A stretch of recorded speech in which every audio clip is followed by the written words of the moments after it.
Assalamualaikum warahmatullahi wabarakatuh. Perkenalkan, saya Dea Hayunastiti bersama kedua rekan saya bernama Nanda Nur Aini dan Dindrum Yendar Faluzi. Di sini kami akan merepresentasikan materi tentang ekologi gulma. Seperti yang kita tahu, ekologi adalah interaksi antara suatu individu dengan lingkungannya. Sedangkan ekologi gulma adalah interaksi antara individu yang dalam hal ini adalah gulma dengan lingkungannya yang mempengaruhi kehidupan gulma tersebut. Ada beberapa hal yang mempengaruhi ekologi gulma. Yang pertama adalah manusia atau tindakan manusia, seperti halnya petani perintis yang menghancurkan ladang rumput atau padang rumput yang tinggi dan sedang, kemudian menggantinya dengan biji-biji sereal. Penanaman biji-bijian ini menciptakan relung ekologis baru, sehingga memungkinkan bagi Rusian Thistle untuk dapat tumbuh di dalamnya, di mana Rusian Thistle ini merupakan bentuk lain dari gulma yang lebih resisten dan dapat mengalahkan gulma yang sebelumnya ada. Yang kedua yaitu penggunaan herbisida secara berlebihan. Penggunaan herbisida secara berlebihan ini dapat dilihat dari penggunaan pada tanaman gandum yang menggunakan asap seleksi fenotik yang menyebabkan gulma semakin resisten terhadap herbisida. Hal ini sama dengan penggunaan herbisida triazin pada tanaman jagung yang menghilangkan gulma berdaun lebar namun memunculkan kembali gulma tahunan yang baru.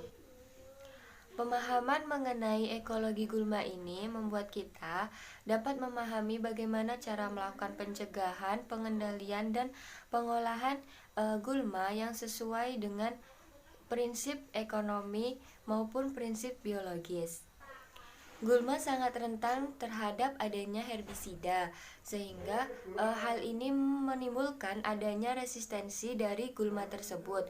Gulma yang terkena herbisida akan resisten, kemudian memunculkan spesies-spesies baru gulma yang lebih kuat dan lebih bertahan lama daripada gulma sebelumnya.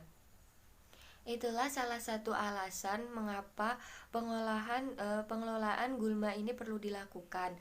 Alasan lain adalah adanya beberapa gulma dalam pertanian monokultur yang sampai saat ini belum dapat diatasi dengan teknik yang saat ini ada.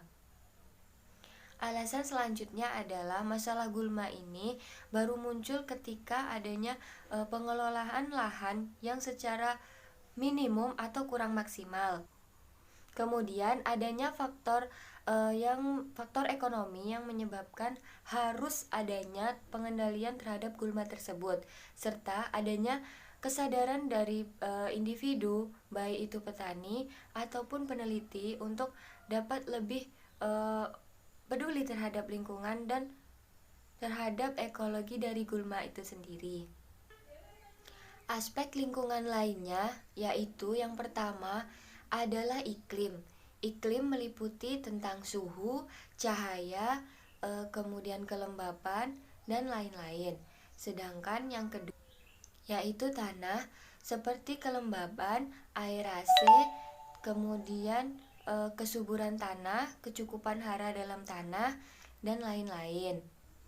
Dan selanjutnya yaitu biota atau organisme. Hal ini terkait dengan besar benih, kemudian lama perkecambahan benih, dan lama rotasi atau pemanenan dari tanaman tersebut. Baiklah, saya akan melanjutkan presentasinya, yaitu konsep ekologi dasar. Yang pertama yaitu spesies. Klasifikasi biologis fundamental. Model utama spesiasi adalah model allopatric dan simpatric. Kemudian komunitas. Penting untuk pengelolaan gulma, karena itulah tingkat organisasi di mana perubahan terjadi. Kemudian suksesi ekologi adalah proses yang alami dan berkelanjutan Modifikasi lingkungan adalah kekuatan pendorong untuk suksesi dan pertanian untuk dilakukan dengan memodifikasi dan mengendalikan mengelola melalui kesuburan irigasi struktur komunitas lingkungan. Yang terakhir yaitu interaksi antara gulma dan pengganggu lainnya. Secara ekologis, gulma adalah organisme penghasil, sedangkan organisme pengganggu lainnya adalah konsumen. Selanjutnya, yaitu kompetisi tanaman. Kompetisi pertanaman yaitu persaingan terjadi ketika masing-masing dari dua atau lebih organisme mencari dan menginginkan faktor atau hal tertentu yang jumlahnya tidak mencukupi untuk digunakan oleh kedua organisme. Yang kedua, faktor yang mempengaruhinya yaitu tanaman, kepadatan, distribusi durasi oleh kondisi tanah edafis dan iklim, derajatnya persaingan nutrisi, cahaya, dan air. Yang ketiga yaitu kompetisi nutrisi, konsumsi nitrogen dan fosfor. Yang keempat, faktor tanaman yang tidak bersaing. Tanaman yang muncul dalam waktu bersamaan jarang sekali bersaing memperebutkan ruang, padahal kepadatan tanaman muncul mungkin tinggi. Kemudian kompetisi cahaya. Dalam durasi, intensitas, dan kualitas, banyak pengaturan cahaya aspek pertumbuhan dan perkembangan tanaman. Kemudian kompetisi air. Bersaing untuk mendapatkan air mengurangi ketersediaan air dan berkontribusi pada tanaman tekanan air. Selanjutnya, karakteristik tanaman dan daya saing, yaitu tanaman yang memiliki sifat kompetitif, yang maksudnya adalah perluasan cepat dan dari kanopi daun yang tinggi. Yang kedua, daun mendatar dalam kondisi mendung dan daun miring dalam kondisi cerah. Yang ketiga, daunnya besar. Yang keempat, jalur fotosintesis AC4 dan transmisivitas cahaya daun rendah. Yang kelima, daun yang membentuk susunan daun mozaik untuk intersepsi cahaya terbaik. Yang keenam, kebiasaan mendaki. Yang ketujuh, alokasi bahan kering yang tinggi untuk membangun batang yang tinggi. Yang kedelapan, perpanjangan batang yang cepat sebagai respon terhadap naungan. Tanaman yang paling kompetitif juga memiliki beberapa kesamaan. Yang pertama, penetrasi akar awal dan cepat pada area tanah yang luas. Yang kedua, kerapatan akar atau volume tanah yang tinggi. Yang ketiga, rasio akar pucuk yang tinggi. Yang keempat, panjang akar yang tinggi per berat akar. Yang kelima, proporsi akar yang tumbuh aktif tinggi. Yang keenam, rambut akar yang panjang dan banyak. Yang ketujuh, potensi penyerapan yang tinggi untuk nutrisi dan air. Hubungan antara gulma, kepadatan, dan tanaman. Bahwa tanpa gulma, hasil panen akan maksimal. Dan dengan kepadatan gulma yang besar, hasil panen akan nol. Hubungan sebenarnya adalah saat ini bilinear bukan linear. Hubungan seperti itu didukung oleh data yang menunjukkan efek Kochia. Gulma berdaun lebar tahunan pada akar bisa menghasilkan gula. Smith pada tahun 1968 mempelajari interaksi antara beras dan kepadatan lumbung padi, dan datanya menunjukkan hubungan yang sesuai tidak linear atau lengkung. Hubungan lengkung gagal karena memprediksi kepadatan gulma yang tinggi akan mengurangi hasil panen menjadi nol, dan itu tidak terjadi. Sekian dari saya lanjutkan kepada Nanda. Selanjutnya saya akan membacakan PPT berikutnya, yaitu mengenai kehilangan kompetitif yang luar biasa, di mana beberapa data menunjukkan besarnya kerugian yang dialami oleh beberapa penelitian tentang persaingan gulma pada jagung, kedelai, dan biji-bijian. Ini kumpulan kecil data memberikan bukti bahwa gulma menurunkan hasil panen. Seringkali sifatnya diprediksi juga efek dari kepadatan tertentu yang tidak konsisten.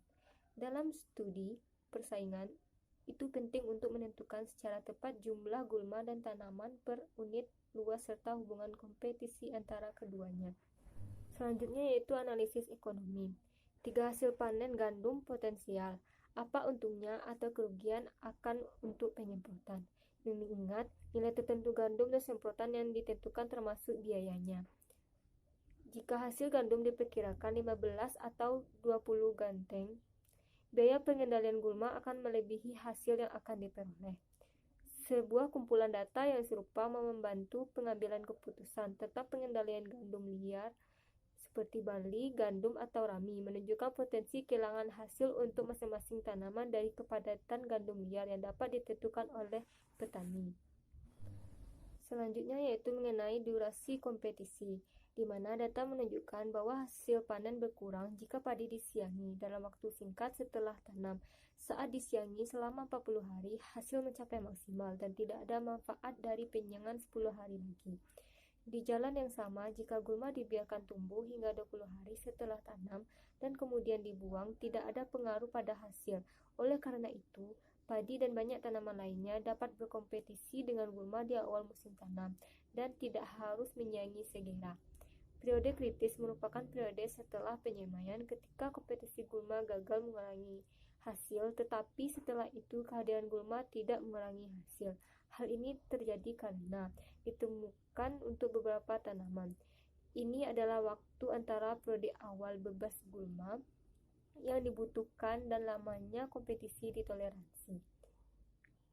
Itu tidak tetap, namun periode tanaman karena bervariasi yang disebabkan oleh musim, tanah, gulma, dan lokasi.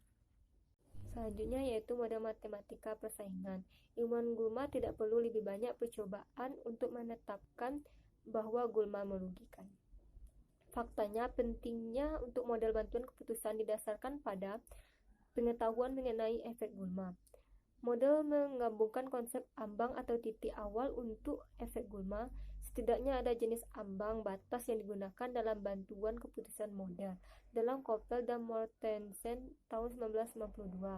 Yang pertama yaitu kerusakan, di mana populasi gulma memiliki respon hasil panen negatif terdeteksi. Yang kedua yaitu ekonomi. Populasi gulma, di mana biaya pengendaliannya sama dengan nilai tanaman meningkat dari kontrol. Yang ketiga yaitu periode, durasi atau waktu selama masa hidup tanaman saat gulma paling banyak merugikan.